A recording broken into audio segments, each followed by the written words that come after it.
Setelah Undang-Undang Pemilu yang baru disahkan, kondisi politik nasional kembali dinamis. Partai-partai terus bermanuver untuk meraba peluang dan memantapkan posisi mereka. Kamis malam, Ketua Umum Partai Gerindra Prabowo Subianto dan Ketua Umum Partai Demokrat Susilo Bambang Yudhoyono dijadwalkan bertemu. Banyak kalangan menganggap selain merespon perkembangan politik terbaru, pertemuan keduanya ini akan membahas peta koalisi pada pemilu mendatang.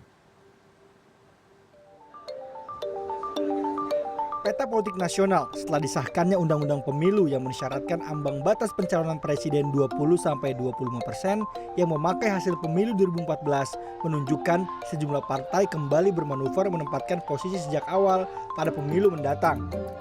Menurut Direktur Poltreking Indonesia Hanta Yuda, tingginya angka presidensial threshold akan memperbesar kemungkinan kembali bertarungnya Joko Widodo dengan Prabowo Subianto. Hal ini terjadi karena konstelasi dan arah koalisi partai tidak banyak berubah sejak 2014. Terbelahnya sikap partai dalam pengesahan RUU Pemilu dinilai banyak pihak sebagai gambaran awal arah koalisi. Hingga saat ini sudah ada 4 partai yang memastikan akan kembali mengusung Jokowi pada pemilihan Presiden 2019, yaitu Nasdem, Golkar, P3, Hanura, dan PKPI. Sementara itu baru Gerindra yang secara tegas menyatakan akan kembali mengusung Prabowo. Partai koalisi pemerintah pun terlihat tidak kompak. Sikap Partai Amanat Nasional yang membalelo dari kesepakatan partai koalisi pemerintah sempat disesalkan Presiden Jokowi. Ya, tadi kan sudah saya sampaikan, sehari sebelumnya kan kita sudah bertemu dan akan solid di partai pendukung pemerintah. Apanya? Oh ternyata tadi kan sudah disampaikan. Bahkan dalam pertemuan partai koalisi pemerintah dengan PAN beberapa waktu lalu, PAN tidak terlihat diajak serta. Presiden Jokowi pun menjawab absennya PAN dalam pertemuan koalisi partai dengan berkelakar. Bisa saja nggak sampai undangannya, tapi kan bukan dari saya undangannya. Saya tahunya ya mestinya seluruh partai pendukung itu kita undang. Ya ada bisa saja ada yang undangnya nggak sampai, ada yang sampai tapi nggak hadir, macam-macam. Tapi nggak ngerti itu kan teknis mungkin di Menteri Sekretaris Negara atau di ketua kelasnya. Di situ ada ketua kelasnya. PAN pun menegaskan belum tentu mendukung Jokowi pada 2019.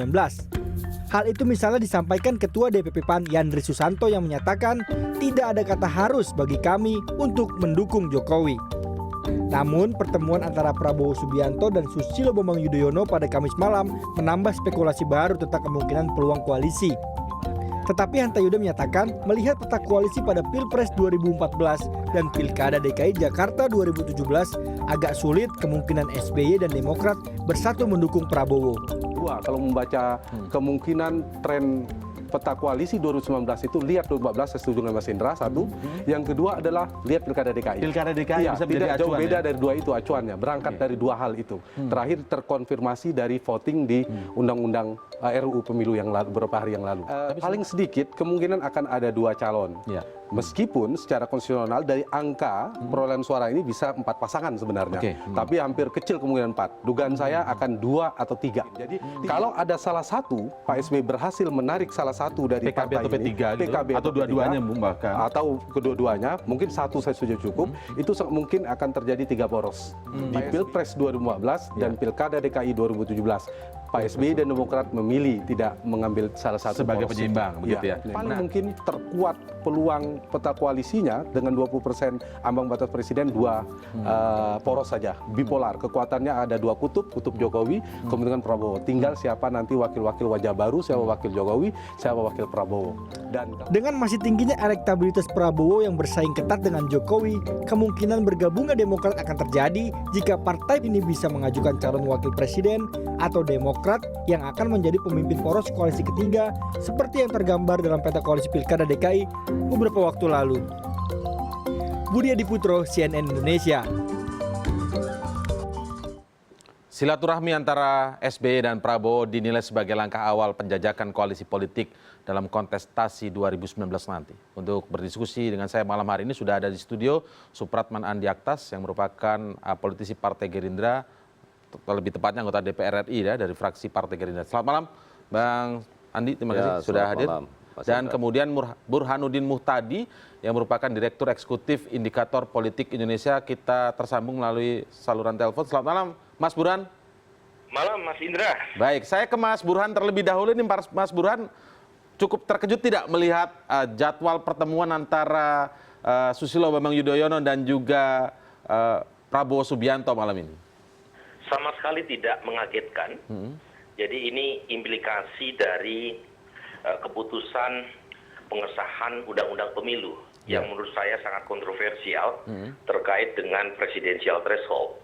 Jadi implikasi dari presidensial threshold 20% kursi atau 25% suara tentu akan membuat elit partai terutama yang mendapatkan suara cukup signifikan seperti Gerindra dan Demokrat akan melakukan pertemuan karena praktis tidak ada satupun partai yang cukup untuk mengantongi tiket maju di 2019 dengan acuan hasil perolehan 2014 dengan Gerindra sekitar 11,81% plus Demokrat 10%, itu secara di atas kertas cukup dengan asumsi misalnya ada tambahan lagi itu ya. Jadi dua partai ini memang suka tidak suka ada pertemuan di antara elitnya karena memang satu terkait dengan pengesahan Undang-Undang Pemilu, kedua skenarionya juga sangat tergantung sejauh mana presidensial threshold yang sekarang akan atau sedang diuji materi di MK itu diputus sah atau valid secara yuridis, secara konstitusionalitasnya. Jadi kita tunggu saja. Jadi kalau misalnya presidensial threshold dianggap tidak konstitusional oleh MK, saya kira skenario-nya juga akan berubah lagi. Kemungkinan besar bisa berubah lagi begitu ya? Bisa berubah lagi. Jadi kira-kira begini, dalam pemilu serentak ada yang disebut dengan istilah kotel effect. Jadi kotel effect itu adalah satu efek elektoral akibat atau diperoleh dari calon presiden atau wakil presiden yang diusung oleh partai. Nah kalau misalnya bicara soal kotel effect, maka praktis yang dapat insentif paling besar adalah Prabowo dengan Gerindranya, Jokowi dengan PDIP-nya. Nah kalau misalnya Demokrat tidak atau gagal mencalonkan kadernya sebagai capres, maka setidaknya insentif untuk menjadi cawapres itu bisa membawa dampak kotel effect ke Partai Demokrat. Jadi itu yang sedang dibidik. Yang kasihan tuh partai yang tidak punya tokoh, baik sebagai capres atau cawapres. Itu ruginya dua kali gitu. Dia hanya sekedar sebagai follower.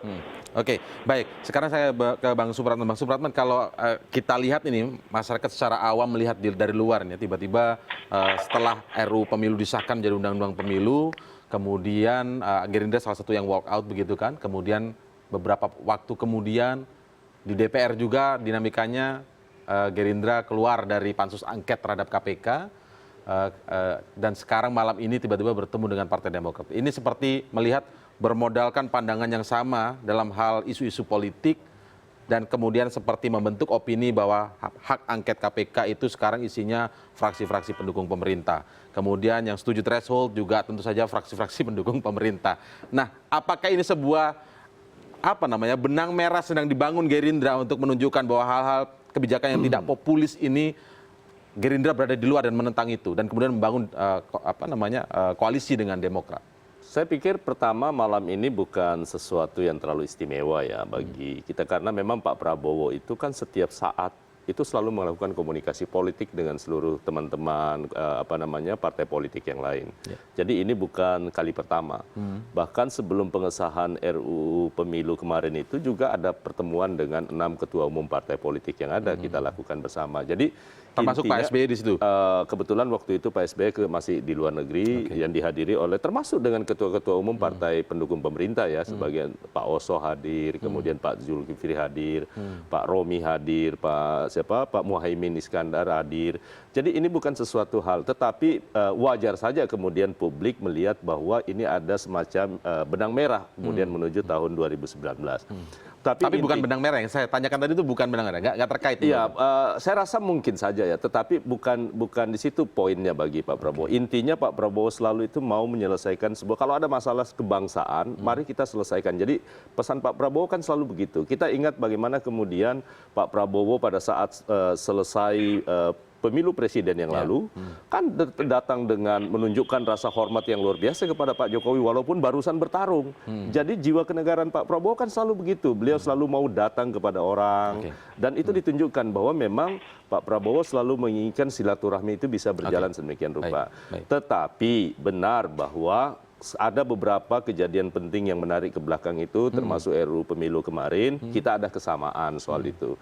Tapi kemungkinan dengan Demokrat, bahwa seharusnya presiden threshold itu, kan bagi Gerindra sebenarnya RUU pemilu kemarin itu mau 25%, mau 20-25%, itu tidak masalah. Karena kan seperti halnya pernyataan ketua tidak masalah, tidak masalah buat Gerindra. Gerindra itu bukan berjuang untuk, karena kami yakin. Oh, maksudnya kalaupun itu diputuskan bukan menjadi masalah elektoral bagi Gerindra. Tapi menentang itu, tapi kan tetap kita menentang karena itu menyangkut hak konstitusionalitasnya yang kita persoalkan. Kenapa kita menganggap bahwa pasal 6A dari Undang-Undang Dasar itu bahwa ini adalah hak bagi semua partai politik untuk mengajukan. Jadi maka menjadi aneh kalau kemudian bagi kami di Gerindra sebenarnya soal presiden threshold itu angka 20% itu tidak masalah, walaupun kami tetap harus berkoalisi. Tapi kenapa saya bilang itu tidak terlalu bermasalah? Karena kami yakin bahwa sudah ada komunikasi yang intens antara Partai Gerindra dengan PKS. Dengan PKS saja sudah cukup. Nah, oleh karena itu sekali lagi. Jadi fix sudah dengan PKS ini sebenarnya sudah fix. Bukan, maksud saya itu kan kemungkinan sudah sering besarnya. anukan, itu kemungkinan besarnya bahwa apalagi selama ini kita sudah membangun komunikasi yang luar biasa. Tetapi kan bukan soal itu sekali lagi. Pak Prabowo selalu memandang bahwa kita tidak boleh merampas hak-hak partai politik atas dasar alasan apapun yang bertentangan dengan konstitusi. Itu yang kita perjuangkan. Itu salah satu yang membuat kesamaan visi dengan Demokrat malam hari ini. Ini kemudian lalu muncul berkembang wacana yang lain juga. Oh, ini sudah dimulai Gerindra bertemu Demokrat. Karena masyarakat di luar mendengar ada wacana atau isu lain lagi yang mungkin bisa kita diskusikan nanti setelah jeda, ada pembentukan koalisi Gerindra, Demokrat, PAN, dan juga PKS. Begitu Bang Supratman. Nanti kita akan lanjutkan, tetaplah di CNN Indonesia Prime News.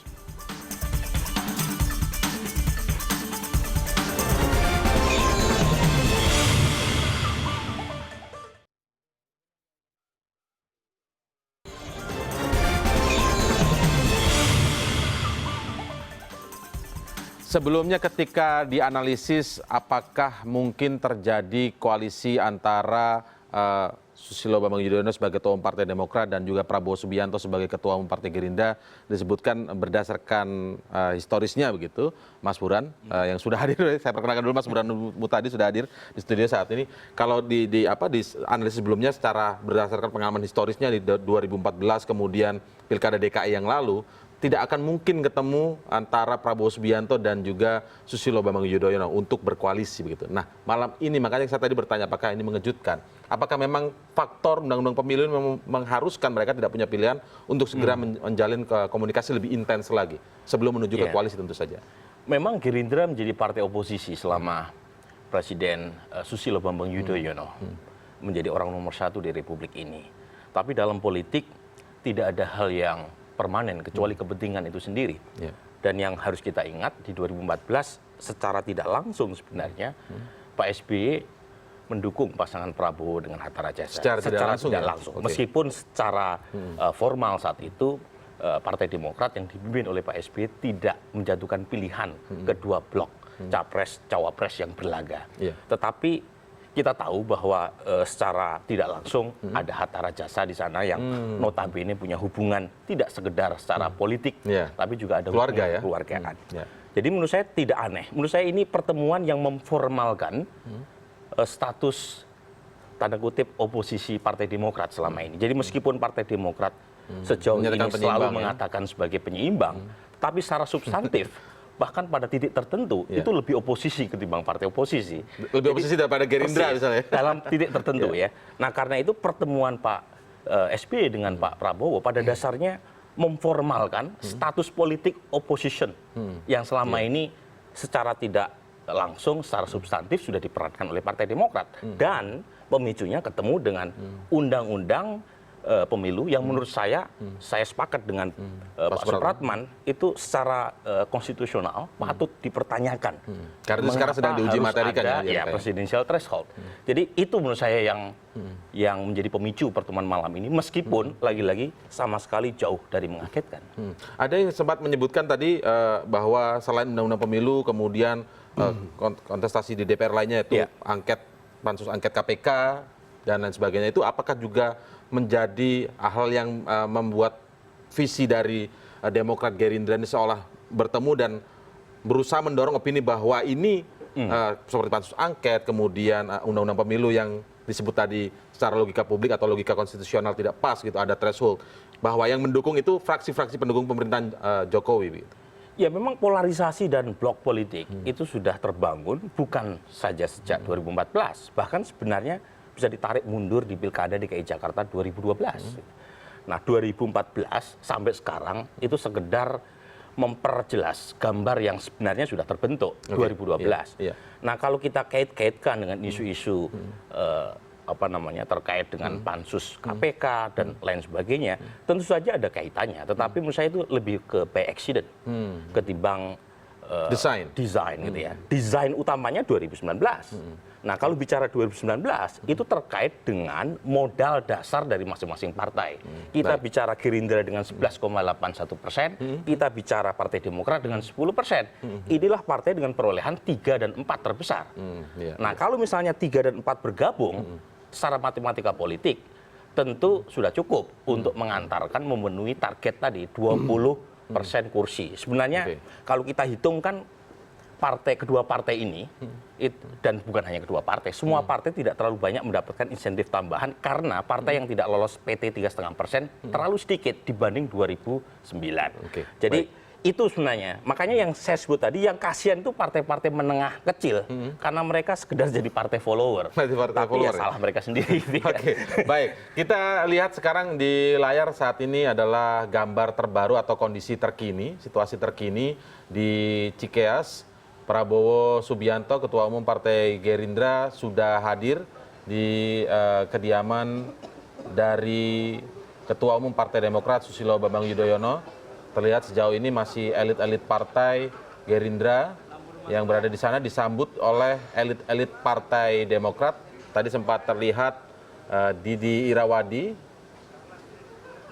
yang juga merupakan elit dari Partai Demokrat. Ya, dari layar bisa Anda saksikan ada Ferry Juliantono dan juga Hasim Joyadikusumo yang merupakan tinggi dari Partai Gerindra.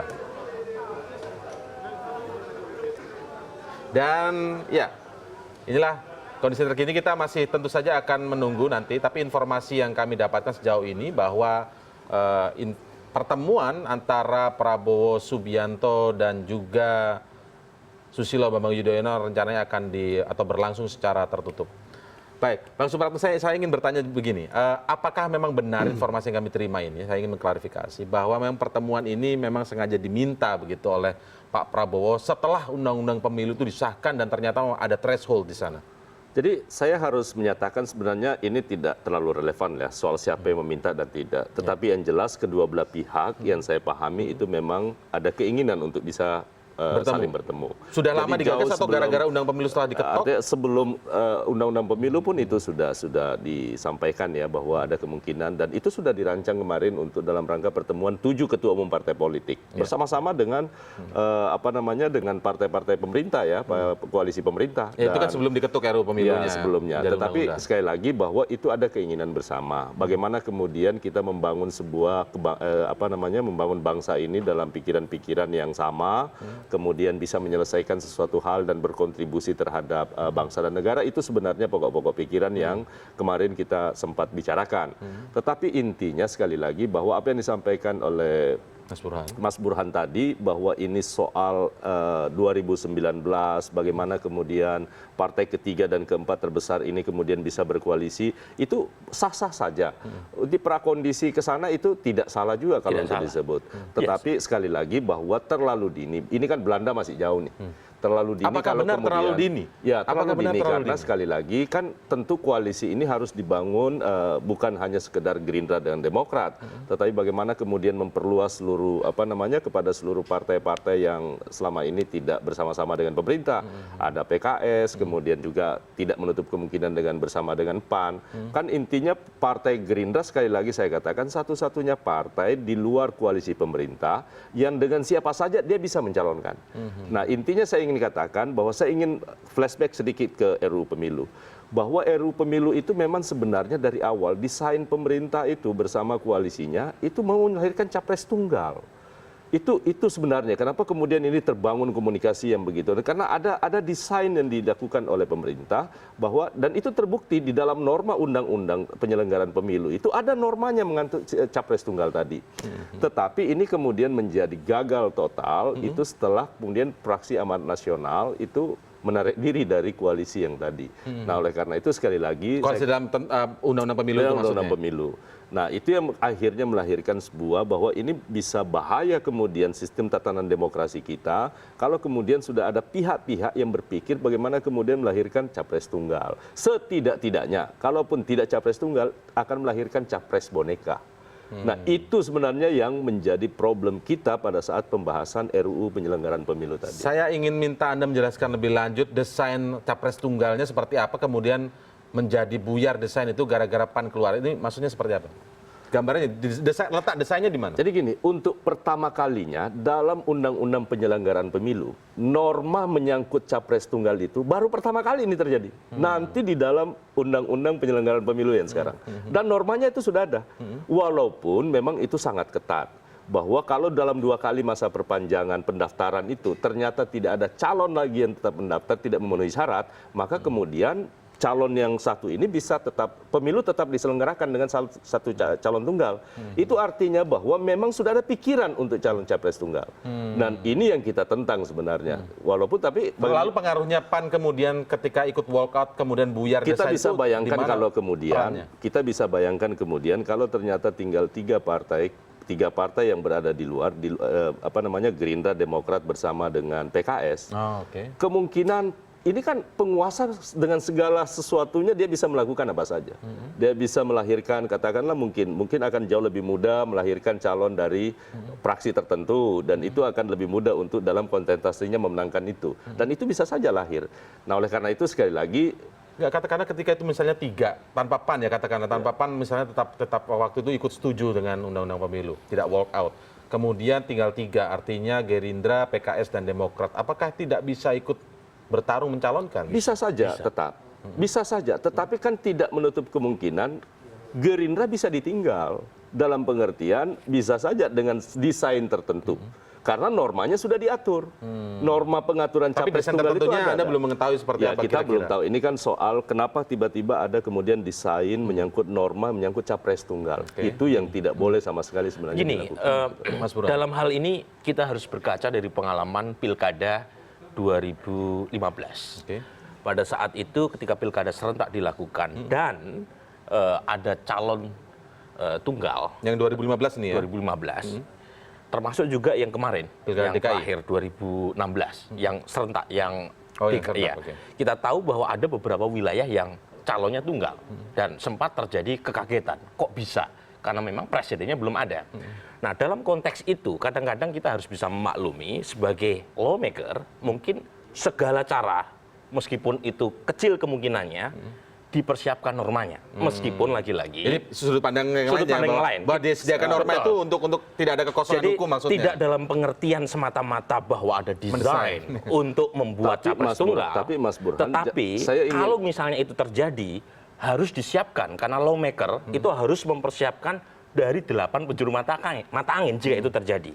Karena kalau bicara di atas kertas, suara Gerindra dengan Demokrat pun sudah cukup gitu ya. Apalagi ada PKS. Dengan asumsi PAN tetap bergabung di dalam pemerintahan. Tapi saya pribadi terus terang merasa letak kekecewaan saya, letak ketidaksetujuan saya terhadap undang-undang pemilu adalah itu jelas presidensial threshold yang dipakai itu melabrak sistem presidensial. Jadi alih-alih menguatkan sistem presidensial seperti kalangan partai pemerintah yang selama ini berkuar-kuar untuk mengatakan. Argumennya selalu disampaikan seperti itu. Yang terjadi justru adalah itu menabrak norma yang seharusnya dipakai berlaku dalam sistem presidensial. Kita tahu dalam banyak negara dengan sistem presidensial, jangankan presidensial threshold itu mereka nggak pakai, bahkan calon presiden independen pun dibolehkan. Nah di sini kalau kita mengacu pada Undang-Undang Dasar, independen kan nggak dibolehkan. Ini digergaji lagi, dibarikade lagi dengan aturan adanya presidensial threshold. Jadi di situ sebenarnya poin mengapa kita harus menolak. Tetapi kekhawatiran ada desain calon tunggal, menjegal calon tertentu, menurut Anda tidak ada dalam... Ya mungkin saja ada pikiran ke arah sana, tetapi coba kita melihat dari perspektif lain, kalau misalnya itu terjadi, lepas dari segala rekayasa dan political plot gitu ya, tetapi lepas dari segalanya, aturan atau payung hukumnya kan harus disediakan. Cuma saya pribadi memandang sulit gitu ya, secara hitam di atas di atas kertas gitu ya, akan muncul calon tunggal, karena bagaimanapun masih ada Gerindra, masih ada PKS plus Demokrat, dengan asumsi PAN tidak bermain nakal gitu. Nah, kita tahu kan PAN kemudian juga bermanuver ke sana kemari, lebih sulit lagi untuk mewujudkan ide tentang. Kita kembali ke Cikeas, situasi terkini sudah terlihat dua ketua umum dari Partai Demokrat dan juga Partai Gerindra, Prabowo Subianto dan juga Susilo Bambang Yudhoyono sudah bertemu, sudah satu meja. Seperti kata Sekjen Partai Demokrat tadi yang diwawancara oleh koresponden Rifana Pratiwi, pertemuan ini diawali dengan diplomasi nasi goreng, begitu ya. Ini mereka mungkin sambil berbincang sedikit sebelum nanti, benarkah nanti memang pertemuannya akan berlangsung tertutup? Apa sih sebenarnya berlangsung tertutup ini memang membahas hal yang sangat strategis ya, Bang Supratman ya. Ya terutama terkait dengan ini. Tapi saya ingin tanyakan begini, untuk Prabowo Subianto calon presiden 2019 itu sudah harga mati ya? Kalau bagi Partai Gerindra iya. Mau tidak mau tidak ada pilihan lain selain kami mencalonkan Pak Prabowo sebagai, bukan sekedar mau gagah-gagahan. Tetapi memang berdasarkan hasil survei semua bahwa elektabilitas Pak Prabowo itu masih sangat tinggi gitu loh. Jadi bukan pepesan kosong. Nah oleh karena itu sekali lagi kita tidak hanya sekedar mau bertarung di pilpres semata maupun di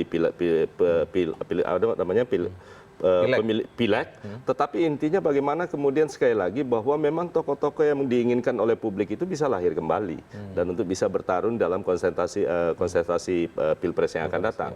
Nah, kenapa kami selalu mendorong kemudian Pak Prabowo dari sisi visi, kemudian apa yang selalu digagas oleh Pak Prabowo, dan itu sampai hari ini terbukti bahwa bagaimana kemudian soal kekayaan alam kita yang sementara ini selalu dikuasai oleh asing, akhirnya sekarang itu semua terbukti. Dan oleh karena itu tidak ada pilihan lagi bagi Partai Gerindra untuk bisa mewujudkan itu selain menjadikan Pak Prabowo sebagai Presiden Republik Indonesia. Dalam konteks menjalin koalisi tentu saja kan ada hal yang dinegosiasikan dan kemudian apa yang menjadi perbincangan seperti yang mungkin berlangsung malam hari ini. Tapi kalau kita lihat karakter dari Partai Demokrat ini, mungkinkah kemudian harga mati yang diusung oleh Gerindra ini nanti juga tidak akan menjadi faktor penyulit begitu bagi Gerindra untuk mencari kawan koalisi? Karena kalau sendiri kan tentu saja tidak mungkin. Saya rasa tidak juga ya. Hampir semua teman-teman partai yang kemungkinan akan berkoalisi juga menyadari bahwa Pak Prabowo inilah yang memang yang bisa menjadi lawan yang cukup lawan tanding untuk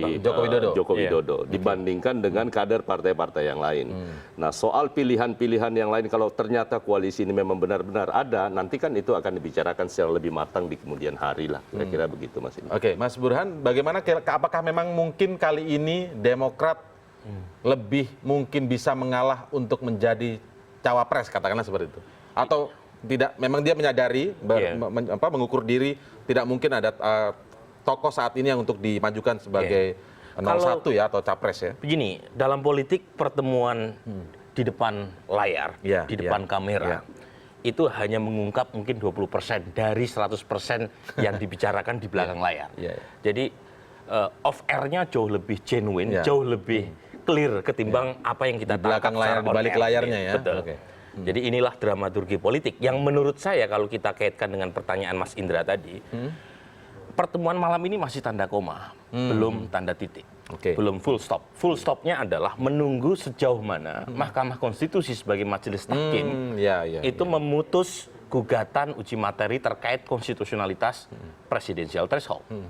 Nah kalau misalnya Jadi ini bicara ancang-ancang kalau MK Persiapan. tidak membatalkan. persis, Oke, jadi ya. ini semacam bicara politik hari ini didasarkan pada keputusan politik di DPR secara tidak langsung mau tidak mau blok partai politik terkait dengan presidensial threshold sudah terjadi. Nah kalau misalnya keputusan politik itu dipertegas oleh keputusan yuridis oleh MK secara konstitusional dianggap sah, maka tidak langsung pertemuan Ya, ini yang tanda perlu ada koma ini bisa menjadi titik. Gitu Oke, baik. Nanti kita lanjutkan lagi. Tetaplah bersama kami di CNN Indonesia Prime News. Kami segera kembali.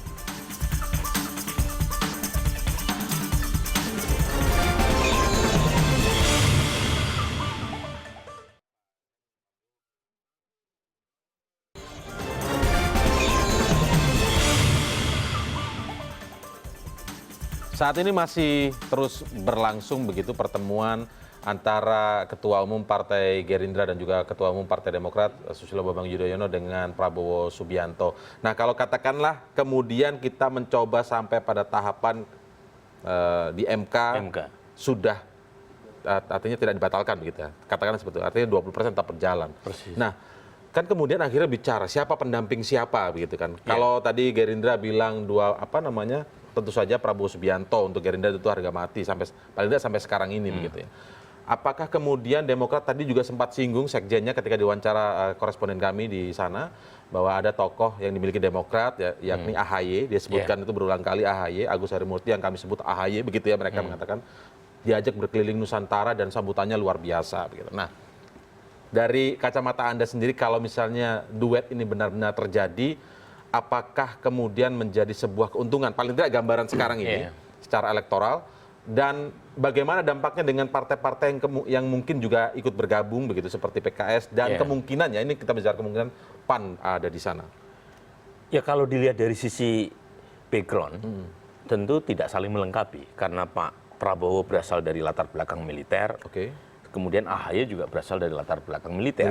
Militer ya. Kemudian dari sisi profil etnik juga tidak saling melengkapi karena dua-duanya berasal dari background Jawa. Kemudian dari sisi nasionalis santri itu juga tidak terlalu melengkapi karena keduanya juga kurang lebih berasal dari rahim ideologis yang sama. Jadi dari berbagai macam simulasi yang biasa dipakai untuk menjelaskan politik elektoral Indonesia, pasangan Prabowo dengan AHY itu tidak terlalu komplementer. Nah tentu masih terlalu jauh. Masih terlalu jauh sih. Menurut saya ya ini terlalu jauh untuk membicarakan ke sana. Tetapi dalam politik yang jauh itu kadangkala dianggap terlalu cepat kalau tidak dipikirkan dari sekarang. Dan sebenarnya sudah terlihat gitu ya panggung yang sudah disediakan oleh Partai Demokrat untuk AHY. Jadi bagaimanapun kita sudah bisa baca sejak kemarin di Pilkada DKI Jakarta AHY mulai ditampilkan karena bagaimanapun Partai Demokrat membutuhkan figur untuk mengangkat kembali partai ini. Jadi bayangkan Mas Indra, ketika Pak SBY sebagai presiden pun Partai Demokrat turun dari 21% ke 10%. Karena waktu itu Pak SBY sudah tidak bisa mencapreskan lagi. Dalam politik di Indonesia yang sangat dipengaruhi oleh figur, apalagi Partai Demokrat, termasuk juga Partai Gerindra, itu kan tipikal presidensialis political parties. Partai yang sangat didorong oleh karisma tokohnya. Nah ketika tokohnya nggak ada, itu akan mengurangi daya jual dari partai yang bersangkutan. Nah itu yang sekarang dipikirkan oleh Partai Demokrat. Mencari figur setelah Pak SBY tidak menjadi presiden. Nah untuk muncul nama AHY di situ kali ya? Muncul nama itu. Meskipun lagi-lagi kalau dikaitkan sama figur Pak Prabowo, sepertinya kok tidak komplementer gitu ya. Tetapi dalam politik, dalam politik apa saja mungkin bisa terjadi. Karena itu ya yang membuat mungkin ini Pak Supratman mungkin yang tahu. Jadi sebenarnya Pak Supratman kemudian ada komunikasi dengan yang lain karena isu yang di luar disebutkan setelah Undang-Undang Pemilu dibentuk ada rencana memang bahwa selain dengan Partai Demokrat maka komunikasi dibangun dengan PKS dan juga kemungkinan juga PAN yang akan dalam tanda kutip dirayu begitu oleh Demokrat untuk ikut bergabung keluar dari pemerintahan dan bergabung dengan dengan koalisi yang nanti akan dibentuk ini. Memang tadi ada sempat bilang ya bahwa masih lama, masih 2019. Tapi kemudian tadi justru Sekjen dari Partai Demokrat sendiri mengatakan jangan lihat 2019-nya karena proses tahapan kalau dilihat dari jadwal agenda KPU sendiri, pendaftaran itu Agustus September 2018 kan, Pak? Tahun depan. Ya, artinya sebentar lagi. Setahun lagi. Kan nggak mungkin langsung daftar tanpa ada komunikasi. Dengan PKS, dengan PAN bagaimana, Pak? Orang menikah aja butuh. Kalau pendanaan ya. terutama dengan PKS ya, saya rasa komunikasi antara Pak Prabowo dengan Pak Sohibul cukup intens, bukan hanya dalam 1-2 kali kesempatan, itu setiap kali terjadi. Nah, oleh karena itu banyak yang menyatakan bahwa koalisi Gerindra dengan PKS itu adalah koalisi permanen, dan itu sering kita anukan bahwa ada semacam chemistry di antara kedua partai ini yang selalu bisa bersama-sama dengan baik. Oleh karena itu dari awal kenapa kami fraksi Partai Gerindra itu tidak terlalu persoalkan sebenarnya soal 20% maupun 25% tadi. Bukan di situ diskusi fraksi Partai Gerindra ya. Nah, oleh karena itu sekali lagi kita sambut baik pertemuan pada malam hari ini. Ini adalah sebuah momen, mudah-mudahan di antara pertemuan nanti itu bisa melahirkan solusi-solusi kebangsaan yang menerpa kita saat ini, dan itu bisa ada solusi yang bisa dilahirkan oleh kedua tokoh bangsa kita ini. Kemudian kalaupun nanti pada akhirnya berlanjut dengan komunikasi yang lebih intens dan persiapan untuk Pilpres yang akan datang, saya pikir tidak ada salahnya juga. Tetapi apakah kemudian malam ini akan melahirkan sebuah keputusan di antara keduanya bahwa ini akan menjadi presiden dan ini menjadi wakil, saya rasa masih terlalu dini lah. Masih terlalu dini. Tentu hitungan-hitungan itu di antara baik Demokrat maupun Partai Gerindra juga masih melakukan kalkulasi untuk melakukan. Dan sebenarnya yang dirugikan oleh keputusan Undang-Undang Pemilu yang mematok presidensial threshold 20-25% itu masyarakat. Masyarakat? Jadi, ya, warga yang dirugikan karena mereka mendapatkan pilihan yang terbatas. Nah, kalau misalnya ambang batas pencalonan presiden itu ditiadakan, tentu masyarakat akan mendapatkan pilihan yang lebih dari sekedar yang dihidangkan oleh para politisi. Jangan sekedar melihat partainya bisa mencalonkan siapa aja, kan masyarakat yang memilih begitu. Jadi coba kita mengacu pada pengalaman di negara Amerika Latin. Jadi dengan ketiadaan presidensial threshold, bahkan calon dari independen, bukan dari partai, boleh untuk mengajukan diri sebagai presiden pun, itu rata-rata sekitar 4-5 calon presiden. Enggak sebanyak. Tidak semuanya, juga, karena politisi pada dasarnya juga rasional.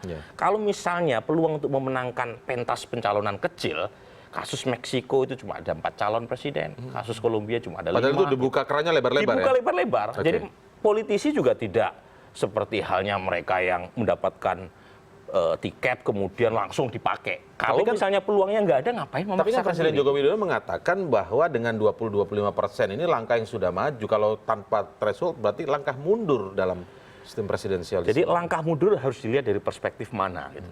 Bahkan waktu kita memakai presidensial threshold di 2014, termasuk 2009. Itu sebenarnya juga bisa dibaca sebagai langkah mundur kalau kita mengacu dari perspektif yang lain. Jadi tergantung cara pandang kita melihatnya dari perspektif mana. Jadi kalau kan begini, banyak kalangan ahli konstitusi yang menyebut, yang disebut dengan presidensialism itu adalah dua kamar yang masing-masing punya mandat yang berbeda. Jadi mandat presiden yang dipilih secara langsung, dipilih oleh rakyat, kemudian mandat DPR. Jadi seharusnya dua-duanya tidak punya hubungan. Bahwa kemudian sering terjadi divided government, itu persoalan yang biasa gitu. Mengapa itu dianggap sebagai bentuk pelemahan sistem presidensial? Tidak ada hubungannya. Tidak ada hubungannya bahwa kemudian parlemen merecek presiden. Itu biasa gitu loh. Di mana-mana koalisi presidensial rapuh itu adalah bagian dari ciri khas sistem presidensial. Jangan dianggap sebagai kelemahan sistem presidensial.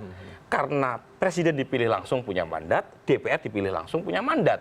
Nah, kalau kemudian presiden itu dibatasi proses pencalonannya didasarkan pada pemilihan di pileg, apalagi memakai tiket bekas yang sudah dipakai 2014. Menurut saya tapi bukan cuma itu, masalahnya satu juga. Kalau alasan pemerintah selama ini menyatakan dalam rangka memperkuat sistem presidensial, saya rasa ini tidak tepat menggunakan logika ini.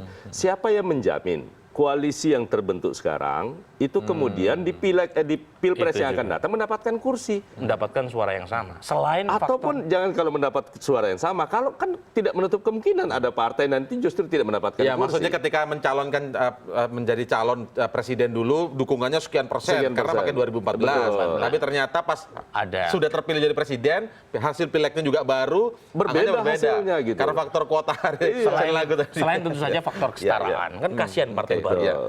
Karena partai baru ini dinilai didasarkan di pemilu sebelumnya yang mereka belum punya track record-nya. Jadi menurut saya yang paling dirugikan adalah masyarakat, karena kemudian masyarakat mendapatkan pilihan yang sama atau pilihan yang terbatas. Oke, tapi memang pembicaraan ini sebenarnya nanti kita juga menunggu sebenarnya hasil uji materinya begitu ya. Walaupun kita sudah berulang kali juga sebenarnya menyampaikan ini, tapi memang pemerintah punya argumen sendiri.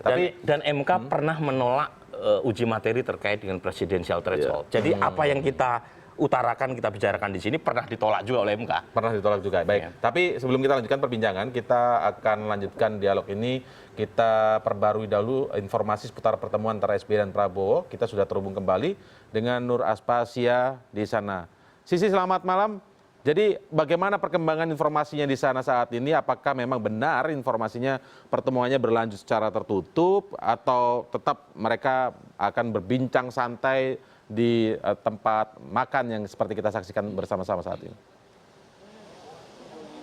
Ya, selamat malam Indra. Tadi tepatnya pada pukul 20.30 waktu Indonesia Barat, Ketua Umum Partai Gerindra didampingi oleh sejumlah petinggi dari Partai Gerindra tadi hadir dan tiba di kediaman Ketua Umum Partai Demokrat Susilo Bambang Yudhoyono dan langsung masuk menuju pendopo yang ada di Cikeas dan melakukan makan bersama. Dan setelah ini memang mereka akan melanjutkan ke pertemuan yang tertutup begitu, di mana Prabowo ada didampingi, ada sekitarnya itu ada 6 anggota partai dari kader Gerindra dan 6 anggota partai kader dari Partai Demokrat, petinggi dari Demokrat dan bersama SBY. Dan saat ini juga sudah memasuki ruangan tersebut. Jadi kalau kita bayangkan ada 12 kursi begitu dalam pertemuan bilateral antara Gerindra dan juga Demokrat. Dan saat ini memang situasinya mereka sudah kembali ataupun masuk dalam ruangan tersebut dan melakukan pertemuan dan tentunya akan membahas sejumlah poin-poin di mana titik beratnya ini masih terkait dengan pandangan politik dari kedua partai pasca pengesahan Undang-Undang Pemilu yang saat ini sudah memasuki tahap pengesahan judicial review di Mahkamah Konstitusi. Indra.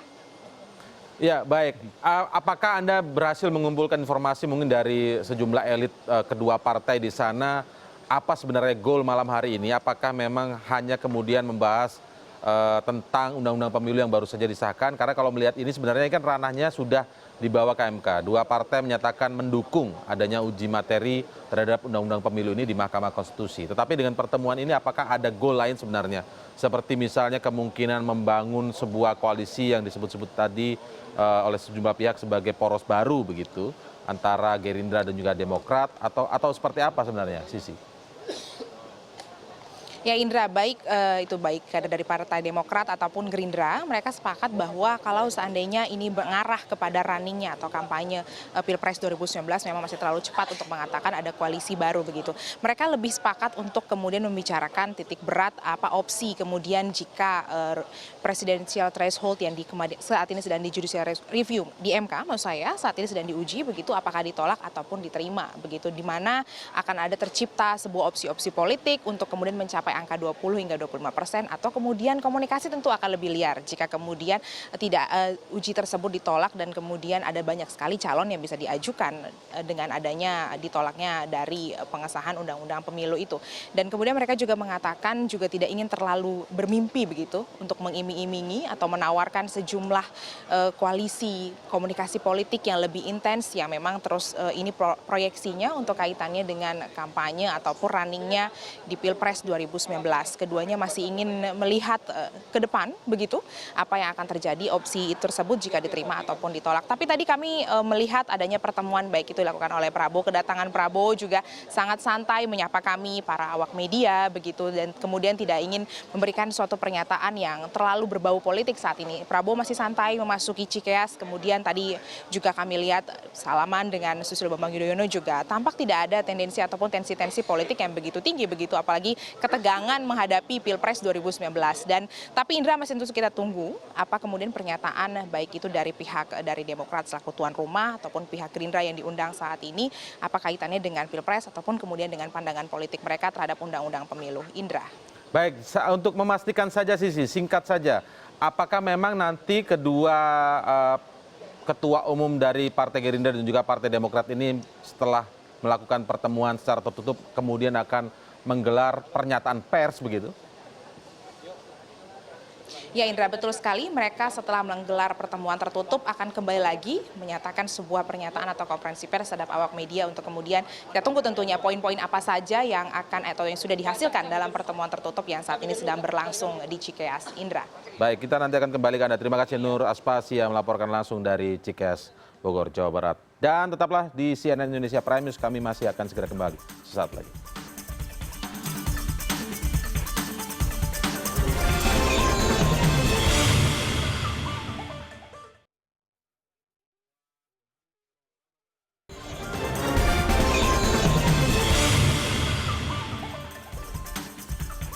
Baik, sekarang saya ingin bertanya tentang kemungkinan adanya partai lain yang kemudian disebut-sebut ikut bergabung, salah satunya adalah PKS. Kalau kita lihat jejaknya begitu ya dari 2014 kemudian ke Pilkada DKI terakhir kemarin, karena banyak yang menyebut memang Pilkada DKI bisa jadi menjadi miniatur gambaran Indonesia di 2019.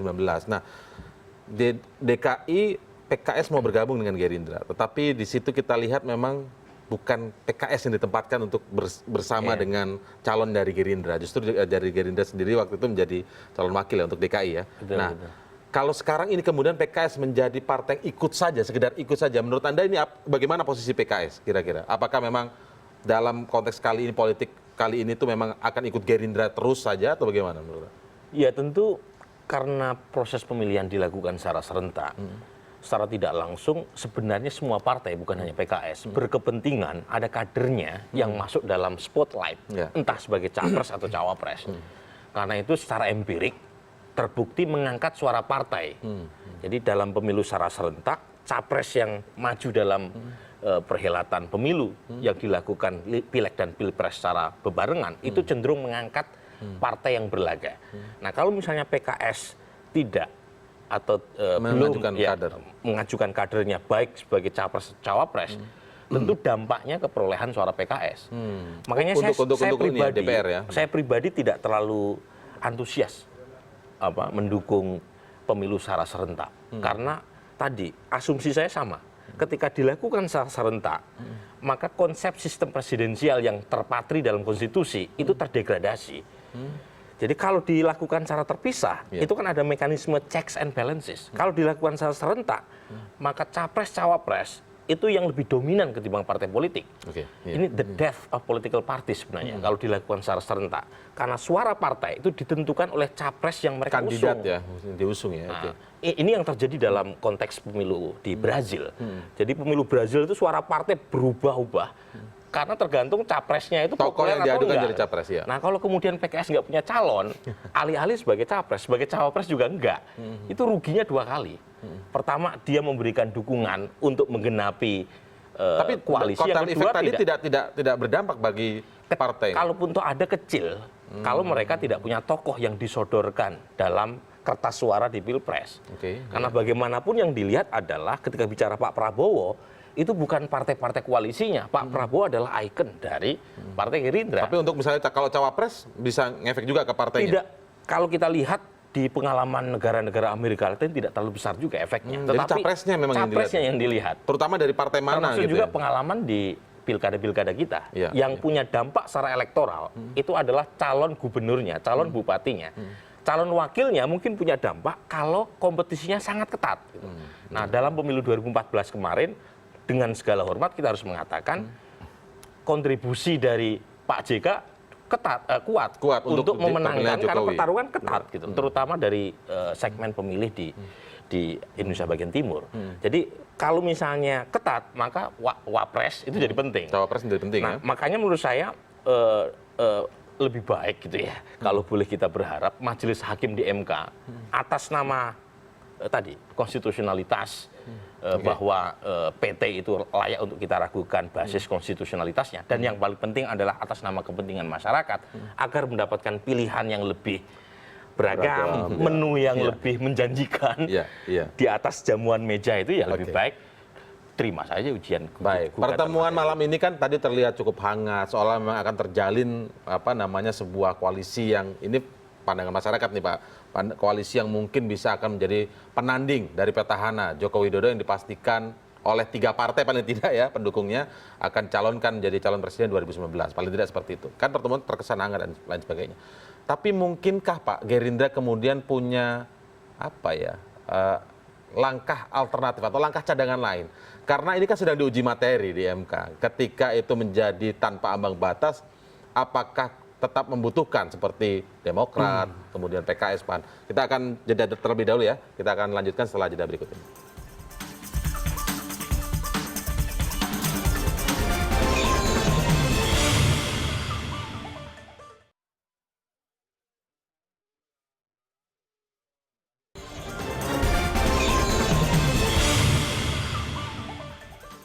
Pertemuan antara SBY dan Prabowo masih berlangsung.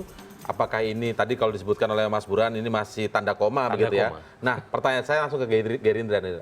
Memang adakah langkah alternatif lain kalau misalnya ternyata uji materi dan dikabulkan MK artinya tanpa ambang batas? Pertama, ada ambang batas atau tidak, bagi fraksi Partai Gerindra tentu akan tetap mencari koalisi. Artinya bukan soal percaya diri atau tidak, tetapi kita bekerja dengan banyak kawan-kawan itu akan jauh lebih bagus. Tapi tentu dalam hal ini akan jauh lebih baik kalau kemudian Pak Prabowo itu tidak punya beban terhadap koalisi-koalisi yang ada. Beban itu maksudnya menentukan calon wakilnya. Menentukan calon wakil itu pasti. Semua siapapun pasti menginginkan hal seperti itu. Tetapi kan dinamika perpolitikan kita begitu dinamis sehingga semua juga tentu koalisi-koalisi yang ada juga kalau selama ini orang katakan koalisi tanpa syarat juga itu sesuatu yang sangat jauh lah jauh dari nah oleh karena itu sekali lagi bahwa kami dari Partai Gerindra apapun keputusan dari Mahkamah Konstitusi yaitu kita berharap supaya itu menghapus presiden threshold itu. Tapi kalaupun tidak, sekali lagi Partai Gerindra tetap optimis bahwa Pak Prabowo insya Allah kita yakin beliau akan bisa tetap mencalonkan diri menjadi presiden. Oke, sesuai judul kita malam hari ini ya Mas Burhan, kita coba ini jadikan sebagai penutup. SBY Prabowo bertemu, ramu poros baru. Nah, saya menjadi bertanya seperti ini. Rimanya udah bagus. Kalau misalnya kemudian memang terbentuk akhirnya koalisi yang disebutkan tadi misalnya Demokrat, kemudian Gerindra, PKS, katakanlah ada satu PAN atau mungkin tanpa PAN sudah bisa ini ya maju ya? Sudah bisa maju dan misalnya PAN kemudian tetap berada di pemerintah misalnya seperti itu. Tentu saja lebih besar lagi dan suaranya kan artinya sudah bisa lebih maju. Menurut Anda dengan head to head seperti ini misalnya, head to head akan terjadi kembali, akan menguntungkan bagi petahana atau tidak? Atau lebih baik bagi petahana kemudian poros yang terbentuk itu, atau mungkin bagi Gerindra, poros yang terbentuk itu ada 3 misalnya, katakanlah Gerindra dengan PKS bisa saja sudah mengajukan diri, tapi di Demokrat bersama dengan PAN mungkin, dan juga satu lagi misalnya katakanlah PKB yang sekarang juga belum menyebutkan akan mencalonkan Presiden Joko Widodo 2019 begitu, kemudian terbentuk 3 poros. Mana yang paling menguntungkan bagi petahana dan bagi Gerindra misalnya? Memang susah gitu ya untuk melakukan sekarang ini ya buah manggis karena terus terang petanya masih sangat cair. Kalau kita merujuk pada pengalaman 2014 Pak Jokowi itu muncul Desember 2013 jadi kurang lebih 6 bulan atau 5 bulan sebelum pemilu legislatif April 2014. Yang ingin saya katakan adalah peta ini sangat tergantung oleh muncul atau tidaknya figur baru di luar Jokowi dengan Prabowo. Kemungkinannya besar kecil. Kalau kita lihat peta hari ini, berdasarkan survei terakhir lembaga saya, itu memang masih dominasi oleh figur lama, Jokowi dengan Prabowo. Bukan berarti belum ada atau tertutup kemungkinan munculnya figur baru, tetapi masih ada waktu sampai proses nominasi Agustus tahun depan bagi munculnya figur-figur baru. Nah, kalau misalnya figur baru ini ternyata cukup kompetitif untuk merusak atau setidaknya mengganggu status quo dari 2 nama besar yang sudah muncul setidaknya 5 tahun terakhir, bisa jadi peta partai juga berubah. Akan berubah dan kemungkinan poros. Nah, kalau kita melihat pemilu 2009-2014 yang terjadi adalah perhelatan capres itu juga ditentukan oleh elektabilitas personal. Jadi bukan semata-mata dilihat dari partainya. Kalau ada partai kecil misalnya seperti Hanura punya figur capres yang kuat melampaui batas elektabilitas partainya, saya kira partai lain juga akan mengantri. Oke, Kita baik, tahu baik. orang seperti Abu Rizal Bakri yang waktu itu menjadi ketua umum Partai Golkar pun, karena elektabilitasnya tidak cukup kompetitif, jangankan menjadi capres, menjadi cawapres saja waktu itu tidak ada yang meliriknya. Oke. Jadi Ya, yang saya ya. katakan adalah Ya. figur itu. Tetap figur yang menentukan. Baik, kita sambil nantikan nanti seperti apa hasil pertemuan malam hari ini, apakah ada keputusan yang mengejutkan, ataukah seperti Mas Burhan bilang tadi, ini masih tanda koma begitu. Terima Belum kasih. full stop. Baik, terima kasih Mas Burhan, terima kasih juga Oke. Bang Supratman telah Sama-sama. bergabung bersama Prime News malam hari ini, dan sekian CNN Indonesia Prime News malam ini. Terima kasih atas kebersamaan Anda dan selamat malam. Sampai jumpa.